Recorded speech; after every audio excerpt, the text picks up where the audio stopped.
Otero County counts. Participating in the 2020 Census questionnaire can help fund our fire departments, emergency preparedness, and disaster response. Unplanned wildfires can be deadly, destructive to our homes, and cause severe damage to our land and outdoors. The census ensures places in Otero County like Alamogordo, Cladcroft, and Mescalero have enough resources and help to contain and prevent devastating wildfires and flooding. Your participation in the 2020 census will help determine new locations for fire stations, fund projects like the Alamogordo-McKinley Channel Project, and the Mescalero Soldier Canyon Fire and flooding improvement efforts. Let's make sure that everyone is represented, because you count, I count, and Otero County counts.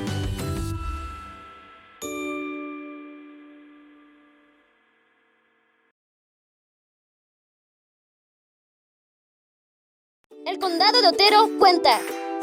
Participar en el cuestionario del Censo 2020 puede ayudar a financiar nuestros departamentos de bomberos, preparación para emergencias y respuesta a desastres. Los incendios forestales no planificados pueden ser mortales, destructivos para nuestros hogares y causar graves daños a nuestra tierra y al aire libre. El censo asegura que los lugares en el condado de Otero, como Alamogordo, Lovecraft y Mescalero, tengan suficientes recursos y personal para ayudar a contener y prevenir incendios devastadores e inundaciones.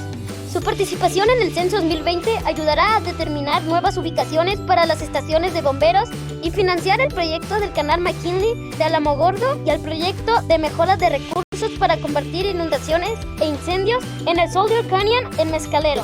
Asegurémonos de que todos seamos representados porque tú cuentas, yo cuento y el condado de Otero cuenta.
Please.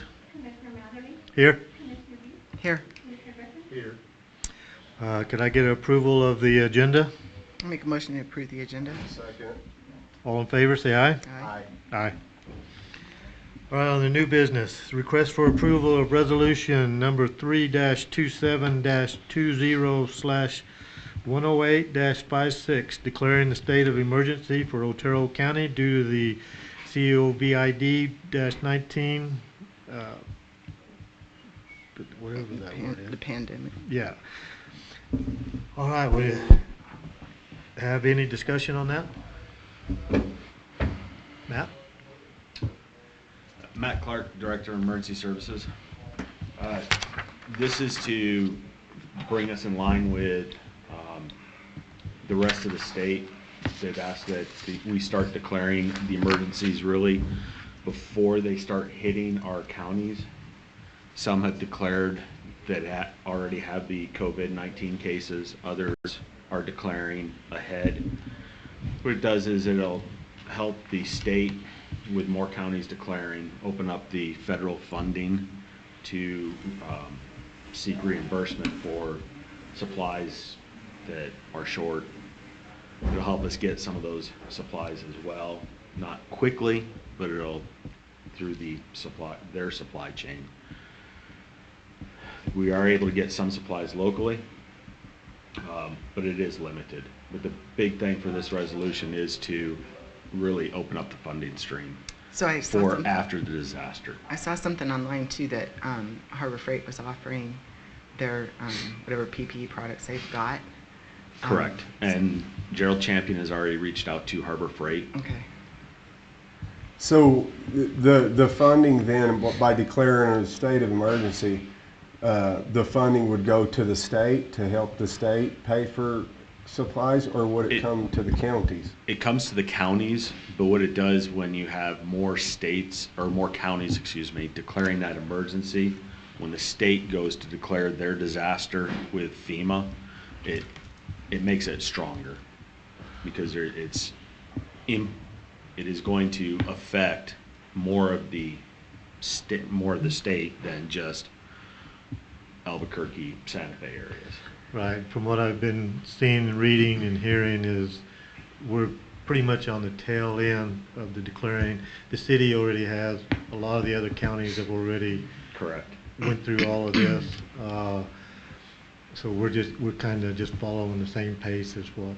In regards to the virus, the coronavirus, just like all viruses, whenever the weather begins to change, it starts warming up, the days get warmer, the virus will be affected by that, correct? That's the hope. The hope is there. Josh, do you have anything on that? I was reading on the CDC's website this morning that is not confirmed yet, and there's the speculation of being over 81 degrees as well as they kill the virus. That hasn't been confirmed yet. See, and I've read some studies where they were doing some tests on taking the germ and putting it in a room with no sunlight, in a dark room, and the virus stays active for longer. And then where they were putting it into a room with sunlight, when the sun would hit it, it was fading out quick. So, I mean, you hope that when it does decide to get a little warmer and stuff like that, keeping you confined inside may not be the best thing for you either. My position, I mean, my greatest concern, and I've been vocal about it from the beginning, is my bigger concern than the virus is the panic and fear and terror that this is bringing into communities and shutting everything down. And I'm afraid that the more that there's declarations of emergencies and the more the sky is falling, the more people are going to be put into panic mode, and the more leverage it's going to give to political leaders to move forward agendas. Not to say that this is agenda driven. I know it's not. I know it's a sickness, and I know it's a virus, and I know that we should be very concerned about it and very careful about it, and that's why we have measures in place. But yeah, I don't know. I think that here in Otero County, we don't have a single case. There's one case in Doñana County. We have such huge safeguards in place right now as far as schools being closed, social gatherings being stopped, social distancing.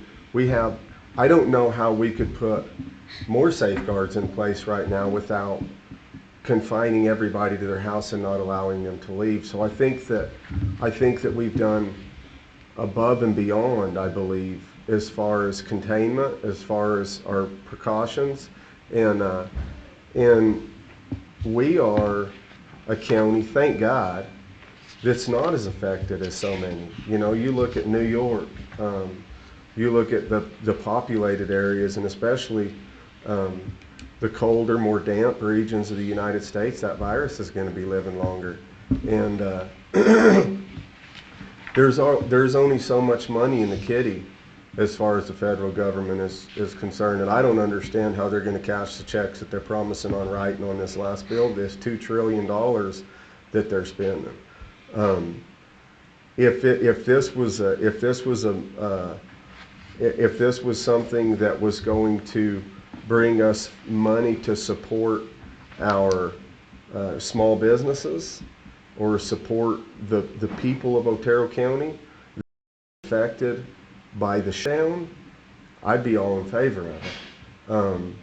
But to declare a state of emergency only so the governor can order more supplies whenever, again, there's other states that have, I believe, that have a lot more cases and a lot more dangerous concern. The populated areas, we're here in Otero County, we're very fortunate because we're not all stacked on top of each other. You know, we can confine, we can keep better social distances, we can manage things more. And yeah, I don't know. I just stand more on the side that I don't want to create any more panic and any more chaos that's already been created through all of this. The flu. Look how dangerous the flu is. Look how lethal the flu is. But yet we're not running around the sky is falling because people are dying from the flu right now. Have you looked up what happens to a body when this thing hits you? Have you looked up what happens to a body when the flu hits you? I asked you a question. Do you No, I always? haven't, Lori. Okay. So what happens is... Yeah, it's a respiratory illness, and they can't. What yeah, did and they can't breathe. Have you looked at the status that? Corey, I'm just trying to tell you that I have a friend whose wife has it. Okay, what happens when that mucus gets in your lungs? Sure. Is that if they can't get you on a respirator, so that your lungs and heart can take a break trying to pump that out, it hardens in there, and you literally suffocate on Earth. Sure. So and the I same don't think it's happens so when you much get pneumonia. that. Correct. But does it or not? It's a Lori? different. It's not that contagious, Corey. It's not as contagious pneumonia as this is. Okay, but and doesn't transmit as quickly. But the lethal part of it. I agree with that. Okay, and what happens when you get pneumonia? You can't breathe. I've sat up on many a pillow to try to breathe, and it's the same thing. No, it's not. It's not a respiratory It is a respiratory illness, but pneumonia doesn't solidify in your lungs and kill you unless you don't take care of it. There's not enough respirators around this country to take care of all the people who potentially can get sick. That's why they've done what they've done. Yeah. Because then you have to do like Italy has done and have to try to figure out, well, does this person have as much life left as this person? So this person gets a respirator and this person dies. Yeah. And I don't want anybody in this country, and especially in this county, to have to deal with that kind of decision. Again, I believe that this isn't, I'm just speaking from my heart. I'm just speaking from the way I feel.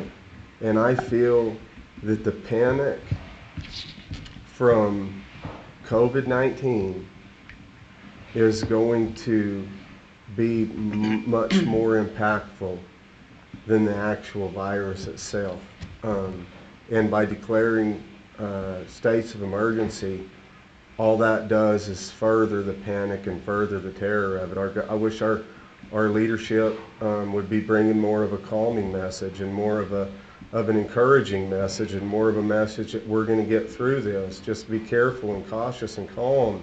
We're going to move through it, instead of shutting everything down and the sky is falling mentality, and then we just get further into a place of despair. So I'd like to make a motion to approve Resolution 3-27-20/108-56, declaring a state of emergency for Otero County. due to the COVID-19 pandemic. What if the discussion is not complete yet? I What just if made we a still motion. have- You can okay. still talk. All right. You're good at it. Well, first of all, this is not gonna be an arguing match amongst it. This is a preparation for what could occur. Everybody has their opinions on it. Sure. I do think we need to be prepared. This is not something to wait and see if. So I don't think that you're just gonna start calling the governor or calling the state of New Mexico and asking for money. Let's just be prepared. Is it Matt? This is just a preparation? It is Be ready? preparation, and it allows us to recoup costs that we would incur for this pandemic. And this isn't the So first time we've declared a state of if- emergency since I've been in office even. If we have to, like, buy shelters, the county would have to put the money up front, but then the federal government would reimburse us 75% of that cost. But if we don't declare the emergency and we go out and buy those shelters, we buy them at full cost with no reimbursement. Reimbursement. And they really want it, like I said, done within 30 days of when the state had declared theirs, March 13th. Or, excuse me, when President Trump did his. But just something to consider. And we can handle each other with respect as well. And I handled it. No, okay, and maybe in your opinion you have, but I don't feel like you have. But one thing that we have to consider as well whenever we're in a place of fiscal responsibility, because that's what commissioners are, we have to look at the big picture. And as far as requesting funding and requesting money, I believe right now, as I said before, that the government is writing checks that they can't cash to begin with. And now by us moving on this, we're going to be requesting more money from an already bankrupt government that does have hotbeds of this virus that they do need to really focus on. And that's just my opinion. And I thank you for allowing me to share it with you. All right, we have a motion on this resolution. Can I get a second? I'll second. All in favor, say aye. Aye. Aye. All opposed, say aye, Nay. But or nay, or whatever. No. All right, so that discussion is done, so now we're gonna move into executive session.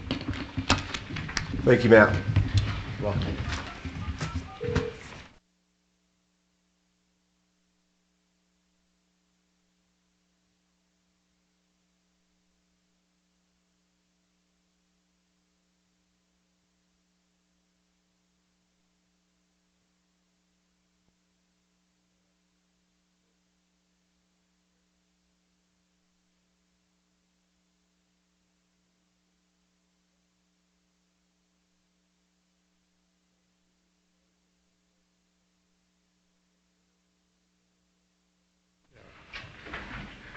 Okay, I'm gonna make a motion to hold executive session under the NMSA 19